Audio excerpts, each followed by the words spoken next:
We'll see what happens. Hello. It's always the first few minutes, it seems like it's the hardest. It's the warm-up, yes. Hello, everybody. This is Gary's Guitars, Guitar Talk. This is Gary. I'm Mark. We're here to talk about guitars. It's not Gary's Guitars anymore. Guitar repair, guitar. Gary's Guitars is no longer Gary's Guitars, but... Well, it is. That's a long story. Not really. So I always thought it'd be like kind of a parody of the car talk thing. You know, guitar talk, car talk, talk about fixing guitars. People call in and say, I got this rattle and I don't know, and we just guess how to, fix it for an hour. However, no one got that joke. So there's that. Well, they probably weeded through a few hundred phone calls to find the good ones. Yeah. And then that's what you heard on the show. Oh, yeah, absolutely. Yeah. But I'm not saying that as entertainers, we're nearly as entertaining. Oh, that too. They were pretty funny. But the idea is you leave questions and comments in the comments section and talk about what you want to talk about, or you can join in what we're talking about and add your 2 cents worth.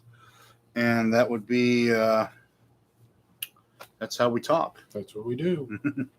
So, where do we start? I'm getting so I use an iPad over here. That's why people see me looking across. And the other thing we say is, when you get here, chime in and just say hi.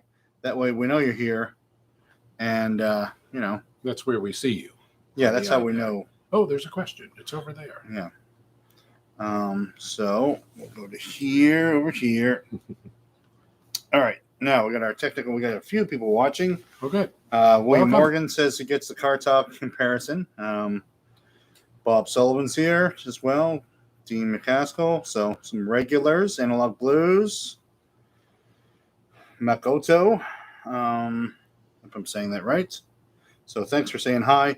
So, but we often we start off with a, subject of our own to get the ball rolling, to get people in the mood, get more people showing up on the live feed, because most people watch this after the fact. Right. Yeah, there might be 50 people in the live feed, and then 500 watch it eventually or something. It's but reminds me, I didn't check for questions from previous shows. From last week, sometimes we have some. Yeah, I didn't. Well, I think I did check, and there wasn't. But but there were some pre-roll questions here.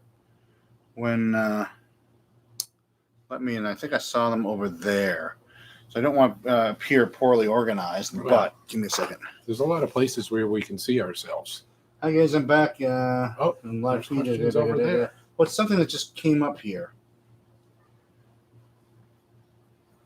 Mark's reading it. Yeah. Dropping money on the floor. There, you be entertaining. Okay. Tell us a story. I'd been thinking for a while about Stevie Ray Vaughan and Jeff Beck. Mm-hmm. They did a tour together shortly before Stevie Ray died. I had never thought about it, but it occurred to me the other day, I bet there's a video of that. That'd be fun to watch. Two pretty outstanding guitar players playing together, very different guitar players. And sure enough, there's 20 minutes or so. Some from that tour, which turned out to be, I think, Stevie Ray's last tour. He died shortly thereafter. Really interesting stuff. They sort of play at the same speed, but very different sounds. Yeah. Both Stratocasters probably. Oh yeah, similar guitar. Stevie's all muscle, and Jeff's all finesse and sounds. So Jeff Beck uses light strings, right? He typically uses really light strings, I think. Don't know. You don't know? Don't know. Does anyone know? I think it was kind of fun. He was one of those guys who used eights, because when he did the Les Paul tribute, he had to change all of his strings. He had to go to heavies on everything to learn to play Les Paul exactly like Les Paul. That was like the big thing. Like, I play 9s, and now I got to put 12s on all my guitars and play like Les Paul. Yeah, he did that with the Cliff Gallup album. He got Cliff's guitar. He got the same strings, the same picks, the same chord, the same amp. He said he was trying, and if you listen to it, it sounds like Cliff Gallup pretty much. Yeah. Played the same notes. But anyways, the pretty interesting display of guitar playing in those two. They very little singing. They're just playing. Mm-hmm. And they seem to hit it off really well. So it was kind of a fun Explore experience. Someone actually mentioned here, which I don't know if this happened when I think this happened when Peter was here, but they said, thanks for recommending the Joe Walsh setup video, and setup is in quotes. It was thoroughly entertaining. Oh. There's a video of which is like, if you Google, not right now, don't leave, but Google Joe Walsh sets up a Les Paul or something. It's Joe Walsh, and it probably looks like a guitar store or something, with a Les Paul in his lap and a screwdriver. Yeah, to start. And he does the entire setup of the guitar just sitting there with it on his lap. Right. And he's just telling you what he's doing the whole time. But he's telling you in Joe Walshese, which is not that, it's a little comical. Yeah. But he's Joe Walsh, man. Yeah, the end result is good. I got a Joe Walsh story. I saw him play, and he's just about to play Life in the Fast Lane. He's got his slide out, and he goes to the intro, and he breaks a string. And he stops, and the band stops. And he goes, oh, crap.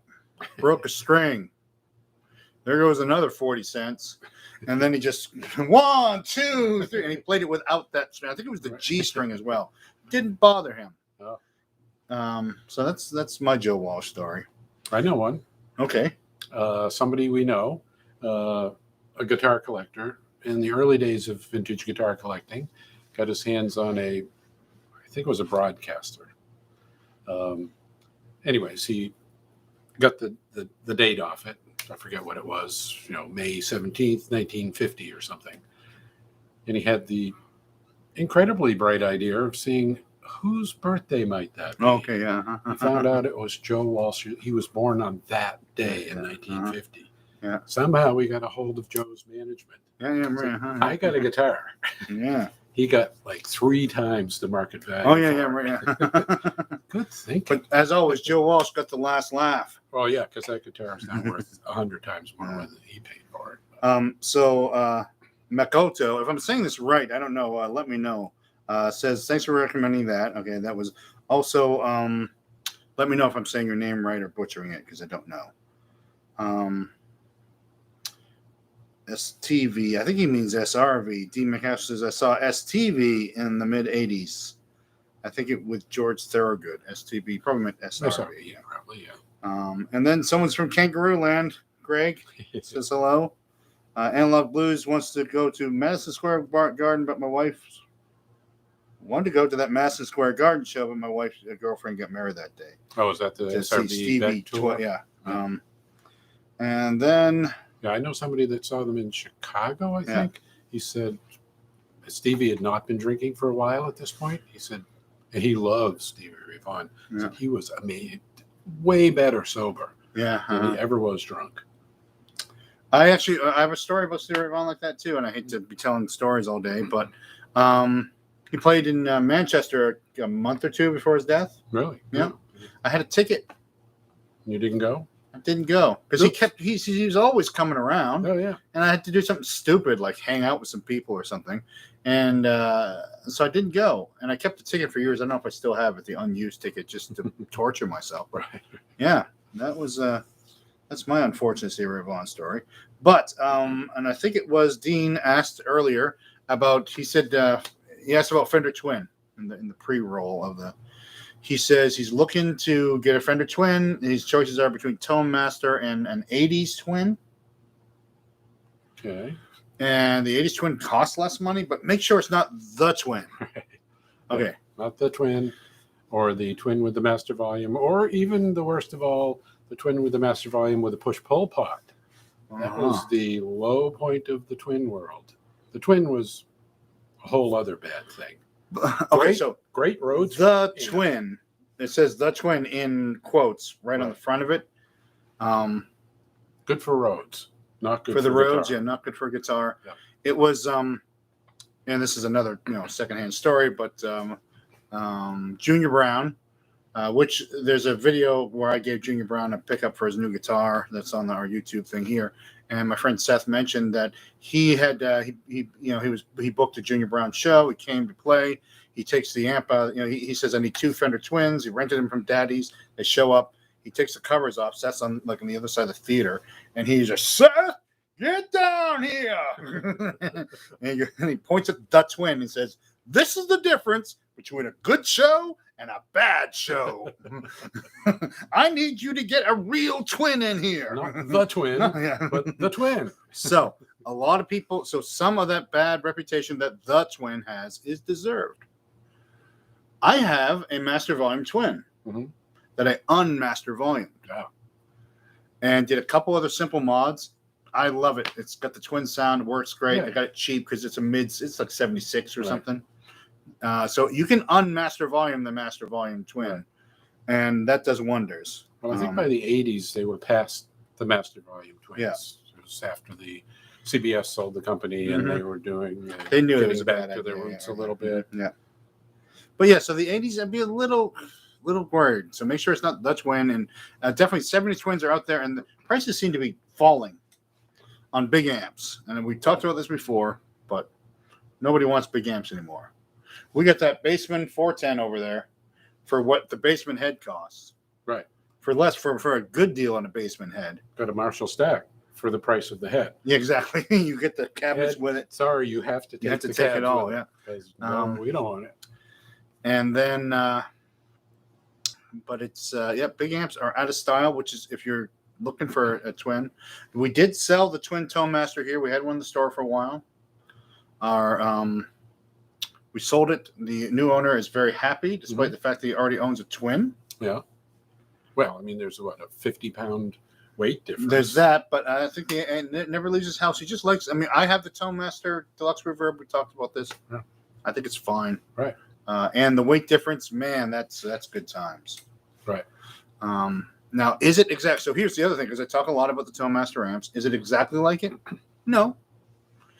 It's reminiscent of the tube amp. It's a good sound. Yeah. It's a little different. And it has some really good features. It has some extra features. Yeah, that direct out sounds great, works great. I've used that live. The attenuator, you can crank it down to 4 watts or something. Crank it down to half a watt. Half a watt? That's crazy. But I actually use the attenuator. I usually use it with the attenuator in the 12-watt position with them. When I'm playing with a band, I like that. Right. So in the twin and the new Bandmaster tone, not Bandmaster, Super. Oh, they're doing a super. They're doing the Super reverb. So another heavy amp that would be nice if it was lighter. Yep. So that's because that array of speakers. Two things about the Super reverb for me: the lower impedance. And that having 4 speakers in there just pushes a lot more. 410s for guitars. Speakers, cool. the better. We've had a few kids, younger players, come in to play through the stack, and they'd never done that before. Yeah. You put it on maybe 3 with a little gain. They hit a bar chord and they go, oh, that's where that sound comes from. That's Angus Young. Yeah. No, that's 8 speakers. Yeah. Tube amp turned up a bit. Pushing right at you. Yep. It is a real thing. And so if you got a spot in your house, it might be the time to stock up on that. All right. So let me get caught up here, folks. Once again, just for those who are just joining us, leave your questions and comments in the comments section, and we'll kind of guide our discussion based on that. Although we have a few things to talk about other than about Joe Walsh. We can go on and on and on. But also, let's see here. Just double checking the comments. Let's talk about the Player Plus. Okay. What was that, last week or 2 weeks ago? I think it was last week, some maybe. Yeah, someone's like, what about the Player Plus? And I'm like, we get some on the way. I don't know yet. We got some. We got Now I know. a Strat and a Telly, same color. Sunburst. It's, So this is the first time I've seen the Strat because I haven't been here for a couple of days. So Mark said, let's talk about these. I said, well, what makes it a plus? Oh, and it's right here on the label. It has noiseless pickups. It has a rounded fingerboard edge, which you may not hardly even see. It's pretty subtle, but it feels great. It's what they put on their pro level guitars. Most guitars, there's not a sharp edge, but there's an edge to the wood. This has been rounded off slightly. Really comfortable. I've seen it before on other guitars, usually high-end stuff. It's a great feature. And they have push-pull pots. This one for the humbucker to go to single coil, and locking tuners. So I test drove them both for 10 minutes a few minutes ago, and my impression was good. I like the additions. The Plus features are nice. I don't know if that's a better bridge. It looks like the standard It might be Player's bridge. That looks like it might be a little more steel. Maybe. And it might be It's a good looking block, though. Yeah, the block does look a little shiny. It's been a polished block. It's really no micro tilt. Always like that. You're not a fan of the micro tilt. The micro tilt's a good way to get a high 20th fret. Well, it's handy, but it's a compromise. Anyways, played it, not plugged in. Acoustic tones, pretty good. Sounds fine. Surprisingly, this and the Telly sounded identical. I guess that makes perfect sense. Yeah. Well, because the Telly that we got is a Nashville. Well, no, I mean not plugged in. Yeah. Acoustically. Acoustically, but this also has the maple neck. Right. So it's, plugged in, pretty versatile. Push-pull pot here. When you pull it up, turns the humbucker into a single coil, which is a good volume to balance with these, which is really good to know.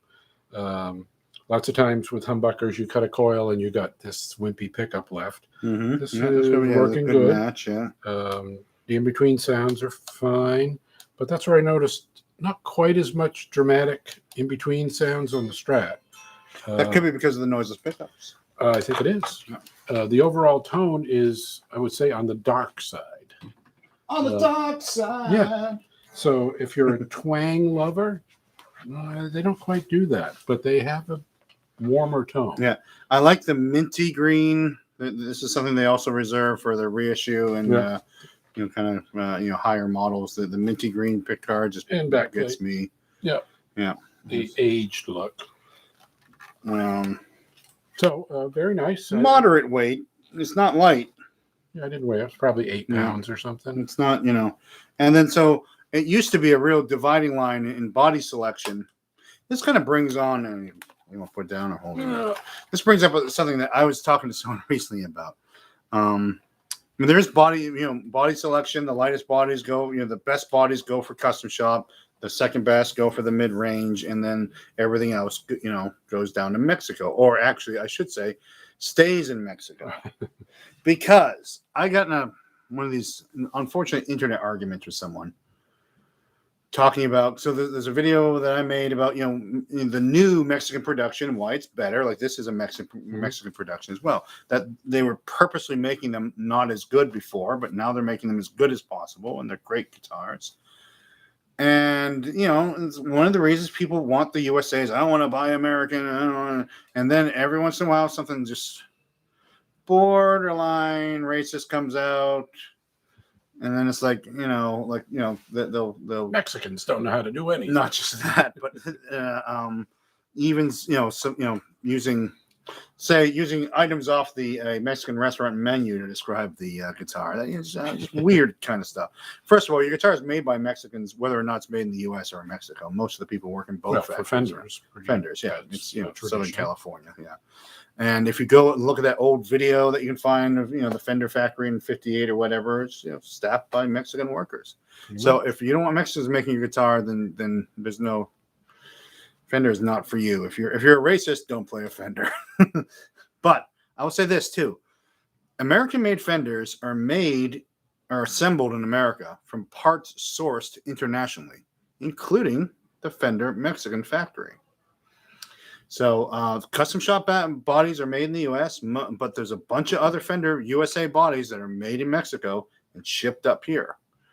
The pickups come from somewhere. They do custom shop pickups, but they don't wind 6 million pickups a year. There's the guys, if you see the Fender tour video and there's a guy in the corner winding a pickup, he does not wind all 6 million pickups himself. They source this stuff, the pots. They do assembly work in the U.S. They do necks, but some people get really sore about that when you remind them that your all USA guitar is not really an all USA guitar. I know the definitive response. Mexico's guitar history is far deeper than ours. I mean, that's the national instrument is guitar. Everyone in the Mexican factory plays guitar. Right. What's an American national instrument? I don't The know. Do we have ukulele? saxophone? I don't know. We might not have one. But, Spain and Mexico, that's where the guitar lived for hundreds of years. They know more about guitars than we do. All right, so now I'm going to catch up with the chat for a second. Yeah. Kevin is asking, what are your thoughts on orange amps? I got a Rocker 15 all tube that can be 3.5 watts as well. I like it because it breaks up pretty easy, and it's kind of my amp that I plug right into. Yeah, that's so you don't use pedals. In other words, you like the Right. So yeah, output attenuating or even is hot right now. People want their little amps to sound like they're cranked. We talked about that before. Right. Orange specifically, you have any feelings about orange? Yeah, orange is great. Yeah, I mean, the classic British sound is Marshall or Orange or Vox. There's also a few other Park and whatever high watts, and then some really obscure ones. But Marshall and Orange and Vox, they're all great amps. Yeah, Orange is doing so. Orange may have been bought by someone because because their branding right now is just so like. Their marketing branding is so good, it can't be the same company. Oh, yeah. They in the 60s and 70s, they pretty much didn't exist in this country. If you saw somebody with an orange, like I remember seeing Stevie Wonder video from the 70s, and his whole band had orange amps. Yeah. That's pretty weird. Yeah. Maybe I'm no picked them 70s up while they were in quite England popular or something. Yeah. But they're really good amps. The tradition is there. The Tiny Terror gets a little too much credit. I think it's okay. Compared to like if I was going on stage and there's a back line, you can choose the Tiny Terror or whatever, even a Blues Junior. I'd probably take the Blues Junior. Just I don't know. That's just an opinion based thing, but overall they're pretty well made, and if you like it, that's what's important. Plus, they're orange. Was the Twin the Riviera days in the early 80s? No, the red knobs? No, before red knobs. It was before Rivera. Rivera, sorry, yeah. Oh, wait. No, the red knobs. Oh, that's right. The Twin did have red knobs. The Twin did later have red knobs. Maybe the Twin was Rivera. The push-pull pot thing was before him. Yeah, the push-pull pot thing was on the silver face. Could be right. But also the Twin came looking like a Twin, and then came with the the plastic knob, the flat plastic knobs at one time too, which was the Rivera era. Yeah, it was at the same time was the Super Champ, which was a beefed up Champ with master volume and stuff. It was kind of cool, but Rivera. Did he come from Boogie or something? He came from Marshall, I thought. He was a well-known designer. Fender hired him, and he revamped the line in the early 80s. Generally in a good ways, but I think the Twin, he was just going for, the audiophile sound. We don't want distortion. We want a 100-watt amp that can play clean right up to the end. Yeah. No, we don't. Let's start breaking up at 4. Yeah, we don't like it much. Telecaster says noiseless pickups lack a certain something. You probably agree with that. Could be high end. Yeah. What the Lord giveth and taketh away, or whatever. Well, I've never actually.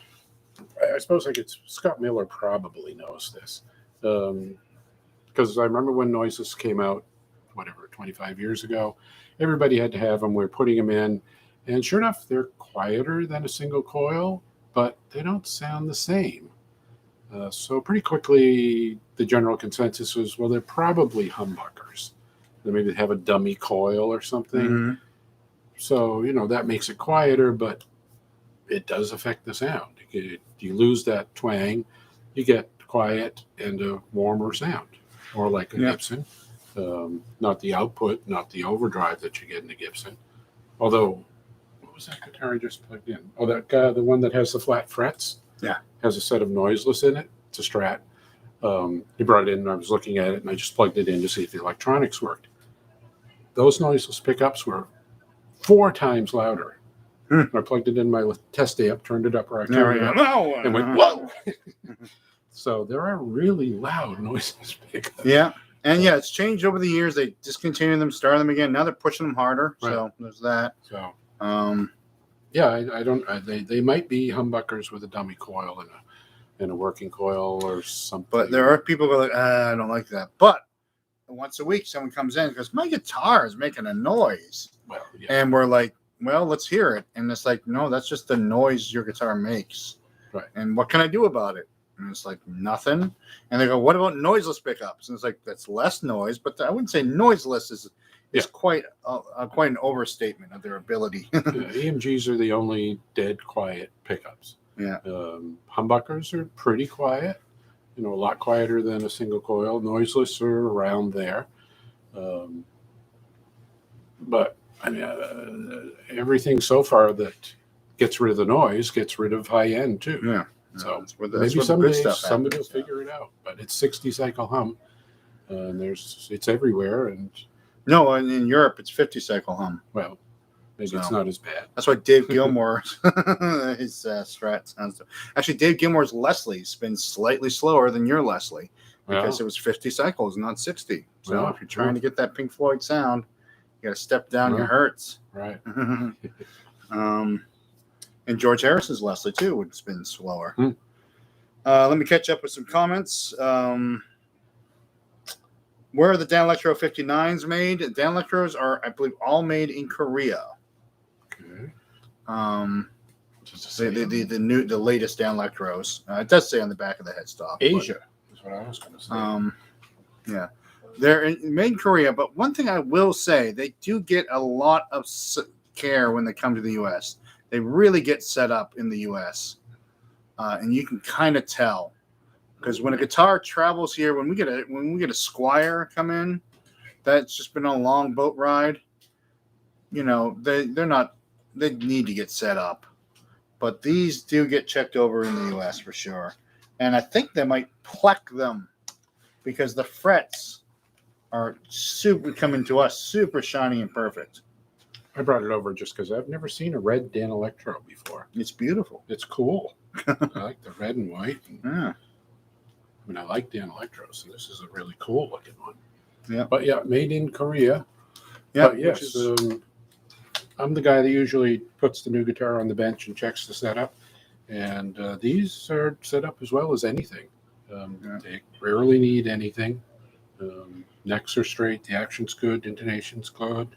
Everything works. So somebody's doing it. Mm-hmm.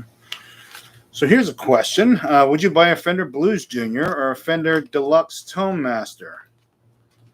I already made that decision. I bought a Tone Master because it has the classic Fender sound. The Blues Junior is a great amp, but it's not the classic Fender sound. It's EL84s for power tubes, which is kind of the Vox tube. Yeah. It's a good sound, and it's a unique sound. It's a sound that people are going for more than we're sold out on them. We've got them on order, and they won't be here until November or something. It's crazy how hard it is to get your hands on these amps right now. So I hear it's going to get. I just heard a report on shipping problems. Could get worse. Yeah, all clogged up. Ships waiting to dock on the West Coast. They got to wait a month to dock. It's just gone nuts. Three times more ships waiting to dock in LA than there were at the height of the pandemic 8 months ago or something. So there's that. And now, thanks to Fender's price increase, the Blues Junior is now $699 MAP price. So that's that's street price. And that kind of makes the Tone Master at $899 a little more affordable. Right. Think about it. Getting that $100 closer. Yeah. To their the Blues Junior was the cheapest thing Fender made. I mean, it was a great deal. What, $479 or something? That was just a great deal. Yeah. Great deal. No brainer for a tube amp from Fender. I mean, they do use the composite cabinets, and they do cheap them a little, but let's see here. Analog Blues says Rivera came from Boogie. Yeah, I have an '80s Fender Deluxe that he built. My tech says it's the first channel sounds like a typical Deluxe. The second sounds like a Boogie. Okay. Noise canceling system, high end, all my single coils. Okay, so Analog Blues says I have the Illich, ILTCH, or it could be two L's, Illich, because it's a capital letter. Noise canceling system, and most of my high end is still there. So it's a different system. So system, more than pickups. Yeah, it just must be like a little preampy kind of thing, or maybe. Well, that's news to me. We don't know that one. No, that's how AMGs work. They have preamps built into the pickups. Yeah. So that's gives it enough voltage coming out of the pickup to overpower the 60 cycle hum. So Leon is asking, do you have any thoughts about Eastwood baritone guitars? They make one. Yeah, there's that. We don't see a lot of Eastwoods. What's your opinion on Eastwood? Wasn't too hot, right? Yeah, I mean, honestly, I haven't touched one in a couple of years. I see more Eastmans than I see Eastwoods. Yeah. But when I owned the store, not that many years ago, remember when they came out, they sent me catalogs. It looked really cool. They looked great. Price was not cheap, but, if they're well made, well, it's a good price. But I didn't jump on them. And then 2 or 3 came in for setups. I'm like, these are like $400 guitars that have a retail price of $600. Yeah. They're fine. But compared to the electro baritone, I'd say Dano baritone all day. Gretsch has a baritone. I think that's the new Gretches, which are Chinese made in the under $1,000 market, especially, just fine. So the thing about the Eastwood one is just the price is tempting. They always price themselves like a little below everyone else, and they look cool as hell. Till you look close. Yeah. Until you look at a bit of shoddiness. It's kind of like the Harley Benton, which is the store brand for Tommen. Oh, is that where that comes from? I heard some pretty good reviews. And they all come through here, kind of. And that's the other thing. The inexpensive Asian made guitars have gotten better. Right. And they all kind of come through the back door to the U.S. I mean, so Eastwoods might have gotten much better. The Eastwoods could be better as well, but that's saying when you buy the Harley Benton Rickenbacker or the Eastwood that looks like a Rickenbacker, I don't know. As far as electric baritones go, to me, Dan Electro, because of the lipstick pickups. Baritone setup, that tone from the strings plus the lipstick pickups is the classic baritone guitar sound. It's the Strat, the Les Paul of baritones. So that's where I'd go first. Okay. Roger asks, what do you guys think of the Kempers, etc., instead of guitar amps? So he said Kempers, but amp simulator, digital, all digital. I think we know what Gary thinks. Ones and zeros, ones and zeros, ones and zeros. Yeah, so Gary is against that. I like the Fender Tone Master because it interfaces like a guitar amp to me. So I can put up with it being digital. I give this comparison too much, but you remember when every keyboard had 200 sounds in it? And all you did is sit there and scroll through all the sounds and try to find one that was good, and they all sucked. Yeah, where's the good piano sound? Yeah. And then Nord came around and said, we'll give you 6 sounds or whatever. They're all good. And they'll all be really good, and they're the sounds that you want. It's a Rhodes, it's a CP70, it's a Hammond organ, and a Wurlitzer. Have at it. And that's all anyone ever wanted. Right. And now even young people who don't even know what a Rhodes is are playing the Rhodes sound on their hipster, records, because that's the keyboard, and you can't go to a show without seeing one of those keyboards. So what what Fender has done is something similar to that. They just said, like, we're going to make a guitar amp that looks and sounds like a guitar amp, but it's got these extra features. No modeling, no digital effects. Well, it's all modeling, but it models exactly what you... Not 12 models. Exactly. None of that. Model. So all that computering power is doing one thing. And then whenever I sit down with one of those, it's also when I sit down with digital drums, first thing you do is just scroll through all 30 presets, and then you're done. Yeah. Sometimes, with the... we sell a lot of Mustangs because they're a great deal. Right. But same thing, you just keep spinning that knob. Oh, everything's 80% there. There are about 3 companies that make real serious modeling amps. Kemper being one of them. There's the XFX. The ones near here. Or they were near here. Yeah. And whatever Mark Knopfler used on his last tour, because Mark Knopfler used a modeling amp on his last tour. Was it these guys? No, it was another one that I hadn't heard of, but he had his guitar tech work on it for a year, getting only the best Mark Knopfler sounds, and so. All right, let me catch up here a little bit. Dean says, as a blues junior and deluxe and like some tone master, like them both. Fan frets guitars. Are these legit or a fad? I guess they're not a fad because they've been around for too long. Yeah. But are they legit? Leland Squire talks about this in one because he is a fan fret bass.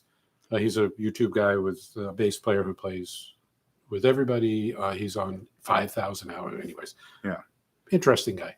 He did a brief thing on fan frets. He plays it for certain things because the intonation is more accurate. It's probably still not perfect, but that's the reason for fan frets, is to solve the inherent problem of guitars with straight frets. Fan frets look like this. Yeah, so the lower end has more. They're somewhere in the middle, there's a straight fret, and then they gradually angle more and more. And that's to compensate for the inherent difficulties guitars have with intonation. And it works pretty good. It's better. On bass, it's not a big deal because you're playing single note stuff. You get used to it fairly quickly. On the guitar, you find that you're having to play chords. Certain stretches get stretchier. Yeah, you're not just playing perpendicular all the time. So it takes a while to get used to. It's been around for a while. There's been 5 or 6 rages of fan frets since the 80s, in my life, and it's never really caught on. Yeah, I think that's the thing. There's probably a reason it hasn't caught on. I mean, the things that catch on, I mean, there are very few changes in the guitar world that really catch on, but the ones that do really catch on, the last one one isn't one we had here was a Ibanez bass with fan frets, and I think it ended up selling because it looked cool. Yeah. Oh, that's really cool. Yeah, it looks like something. That. Yeah, why'd they do that? So I explained it. Yeah, it looks so great. I'm going to buy it. So. And usually when the guys who like to hold their basses up here and have like seven strings on their bass, those are the guys you see using the fan frets a lot. That's that's part of the art. I need perfect intonation all the time. So you're the bass player. Should I do the Keith Richards quote again? What song is that? Seems like I do it about every 4 streams. The guitar is an imperfect instrument, and that's why we love it. Yeah, right. Yeah, that's true. So so fan frets. I think I'm skeptical of it as well. Let's just say that. Speaking of Gretsch, how hard is it? Rather expensive to upgrade or change the pickups in the Streamliner hollow body, not including the pickup price. I think the Streamliners actually have a humbucker sized. Do we have one up there? We have a few. So it's the semi-hollow? No, it's the cheaper. So Streamliner, and so the second one in, that's a Streamliner. Oh. Does that have Filtertrons or humbuckers? No, Filtertron. Well, no, it's got their old Gibson gigantic rectangular magnet, whatever that style pickup is called. Yeah. So no, a standard. So most Gretches have the Filtertron, but some do have humbuckers. I swear on the let's see here. No, it's a single coil. It's like the old L5, L7 Gibson pickup. Oh no, that one because that one is the P90 one. This is what they're putting on the. Oh, okay. The Streamliner. We're talking about the other guitar. It is, but that just happens to have P90s on it. Okay. So this is a humbucker sized. Right. Yeah. So these can be changed. This is a P90 size. That can be changed. And I think on the Streamliner, on the other ones, they're putting Gretsch sized pickups on their electromatic line.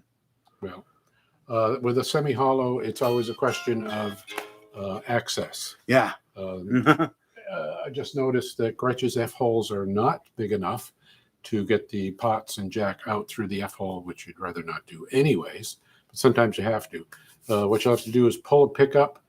If there's lots of room underneath there, then you can pull everything out through there, unsolder the old pickup, solder the new ones on, and fish it back in. It's a big job, takes a few hours, but we do it. If you take that pickup off and there's like a little hole for the wire to go through, you're probably not going to be able to do it unless you do a messy splice. Pull out the pickup, chop the wire off right there, splice on the new pickup. It doesn't have to be a messy splice, but yeah. Well, Gary doesn't like to see splices. Yeah, it's not the right way to do it. But a lot of the Streamliners, actually, this is a solid body Streamliner, so that has none of those problems.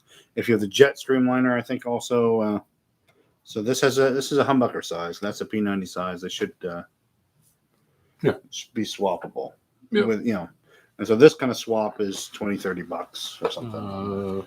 For the second time in the past year or so, somebody brought me in a Fender Strat with the uncovered, probably Shawbucker humbucker in the bridge, and they wanted to put in the latest one was a Duncan with a chrome cover on it. So no problem. So I took the old pickup out, took it off the ring, went to put the ring over it doesn't fit. The ring is cut for an uncovered pickup, period. And the hole in the pickguard wasn't big enough either. Yeah. So that's right, there was no ring. It was the hole in the pickguard, sorry. So I had to get out the Dremel tool and enlarge that hole, which is never fun. But so beware of that if you're swapping humbuckers in your Fender guitar. If it's got a cover, it's not going to fit. Yeah, that's true. I think you could route the body a hair too. Yeah, right. Yeah, I know. Even that even looks a little small. That humbucker. Yeah, that might be an outfield. Well, that is. Yeah. It's the Fender offset. Yeah, it's the Telly Deluxe looking thing. But anyways, it's always an adventure. Taking guitars apart and trying to make other pieces fit. This is something interesting. Telecaster asked, just moved to flat wound strings after 40 plus years of playing. Should have done this years ago. I'm totally addicted. Why aren't these more popular? Let's talk about flat wounds for a minute. Well, in my experience, it's kind of like fan frets. Every few years, everybody wants to try flat wounds. Maybe because somebody famous is playing them. I'm not sure. I mean, nothing against them. They're great for certain things. Well, if you're playing jazz, it's a must if you want to sound like much. Yeah. And way back when, in the 50s and 60s, they were. That's all there was. I'm not sure when they were very popular. Yeah. So they're great, but they're very different from round wounds. So most people hear they're popular and people love them and they put them on the guitar, and a week later they take them off because they're too dull sounding. So depends on what you want to do with it. Yeah, it has a duller, warmer sound. Some people ask. So we got a bunch of archtop guitars. Well, not lately, but we used to have about 5 or 6 high-end used archtops, and most of them had wound strings on them. And people are like, why don't you, like, oh man, I'd like to hear that with flats. Why don't you put flats on that? It's like this is an archtop. It needs flats. And if you're used to playing flat wounds, you can pick up a guitar with round wounds and kind of play it and imagine what the flat wounds will sound. But if you've never played flat wounds and you pick up a guitar, flat wounds, if you want a guitar, if there was a guitar in this store I wanted to not sell, I put flat wounds on it because 90% of people would pick it up and go like, I don't know, it sounds kind of dull. Yeah. Right. Because if you're not used to playing flat wounds, they sound dull. Right. You got to get your brightness somewhere else. You got to you got to change your technique a little, or even I find my technique changes when I play on them. So. But there's a great history there, especially on tellies. Flat wounds on tellies go back to rockabilly days. So it's one of the great guitar sounds, just not for everybody. Yeah, well, it's good to have a guitar with those strings, like one around. Right. So buy a hollow body and put some flat wound. Maybe that's what I should do with just have an archtop that always has flat wounds on it. But I miss it, because you can always turn the tone knob down. Right. But you can't turn the tone knob only goes up so far. And so if you're playing and you need to get some bite and it's not happening, different rooms, I find that you show up at a gig and you're playing guitar and like, why doesn't because of the room and the position of things and your relationship, so there is a slight limiting nature to the flat wounds for sure. The 20th Kurt Mangan stainless. People rave about stainless steel strings. Yeah. I think he was talking about that's the hollow body. So he also said I bought a Squier Classic 5 Esquire about 2 hours ago. I said I'd never buy one, but bought another Squier. But I'm convinced. Yeah, shockingly good. Yes. Yeah. Yep. People are using them for gigs and everything, and they're fine. If you love it, you put $100 worth of pickups in it, and it's even better. Okay, Danielle says, I've been seduced by the dark side for quite a few years now. Some view flats as having a clear fundamental frequency. Find that they're great for sliding into notes and frets below. Yep, that's true. Not less overtones means a thicker fundamental, which is that makes perfect sense. I hadn't thought of it like that, but for a lot of people, they don't. Nobody really hears those harmonics. But if you experiment muting things, like some jazz players will put what is that thing people put in their hair? Scrunchy over here. Oh, that's real popular. Bass players are always doing that these days. Boom. Changes your jazz overtones. sound. So you start eliminating harmonics, even ones that you can't hear, and it changes the sound dramatically. So it depends on what you're going for, but the flats are more fundamental is a good way to put it. Yeah.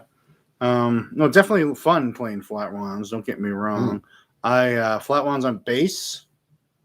I have a bass that has flats on it. It gets used a lot. And it's a fretless bass with flat wounds, and it just has that sound that just, I don't know how to say it other than it just makes just like it's a little choked off because it's flat wound as well. It's fretless and flat wound. To me, it's it's not compressed, but almost. It takes some of the loose ends of a bass tone and gets rid of them, so it cuts through better. I think that's probably the main thing that I hear flats on bass do. But I'm not sure I like that. I like the ragged edges too. Yeah. And the sustain that you get with round wounds.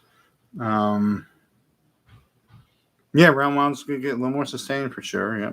So William Morgan says Rocktron used to be a big player in the digital rack processors with a tube in the preamp section.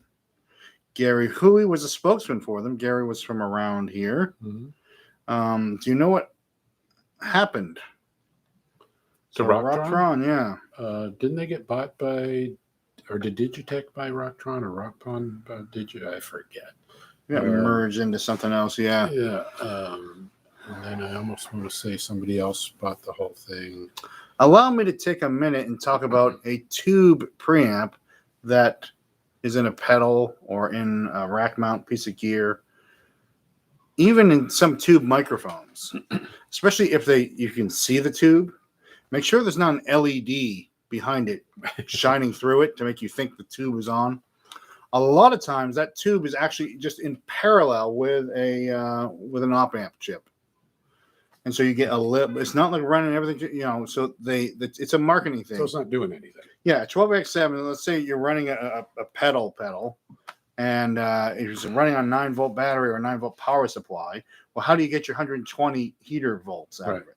If you can get your voltage up to run the heater at something, more than the 12 volts that's coming out the wall, your heater's not going to be, it's not going to be hot. Right. So there's that. And a lot of those things I find in the microphone world where I have some experience, a lot of times, even in those blue microphones that, the $7,000 blue bottle, I was working on one of those, and they have op amps in there. There's about 4 op amps inside the tube microphone. Now, it works out. It works. If it sounds good and it works, it works. But sometimes the tube is used as a marketing. Like I use the ART tube MP all the time. Same situation. That tube is just barely doing anything. So. It was a thing for a while in the 80s, the original tube drivers. Yeah. And then all the copies later on. I think they had a power. I mean, you plugged it into the wall. Yeah, because then, but it had a transformer in it, because and you can use 120 AC for the heater on a 12AX7. It doesn't care AC DC. So you can transform your DC down to 6 volts, but you can run the heater on AC, and that's fine. So that's one way if you're plugging it into the wall, that's one thing. But if it's running off a power supply, DC power supply, That's another. Hmm. So my ART2 EMP is a lie. It's not a lie. The tube is in there. It's on. It's glowing. It's only half working. Literally half working because it's a 12x7. It's a two-sided tube. And they should run one side and the other and get more gain out of it. I don't think they do. But I think if you open that up, you'd see some op-amp chips in there. And that's what most of the game, especially that has that button. I love the button that says 20D. You get instant 20 dB extra gain on those things.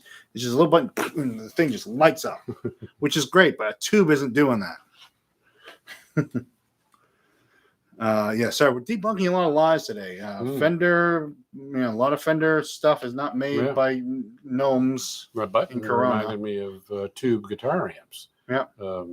You go to your dirty channel, gains up, master, Yeah. tube, and then you push the more button. Yeah. Not more tubes. Yeah. It's a whole lot of something. Yeah. Some transistors now get that extra. Yeah. All right. Rockman Hush rack units used to be a thing. Held on to so let's see here.